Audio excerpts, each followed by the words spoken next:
Mahigit 6 na tonelada naman o katumbas na 6,000 kilo ng basura ang nakolekta ng MMDA sa National Capital Region nitong nakalipas na eleksyon.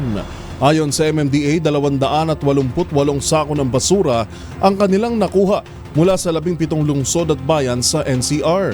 Pinakamarami ang basura na nahakot ng MMDA sa Malabon na umabot sa 1.48 tonelada. Sunod sa lungsod ng Maynila na may halos 1 tonelada.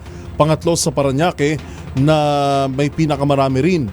Ngayong araw, nagpapatuloy ang pagbaklas ng MMDA Metro Parkway Clearing Group sa mga campaign materials. Makikita ang kabilaan na nakakabit na mga tarpaulin sa poste, puno, pader at pampublikong istruktura sa Quezon City, Muntinlupa, Pasay at Pateros.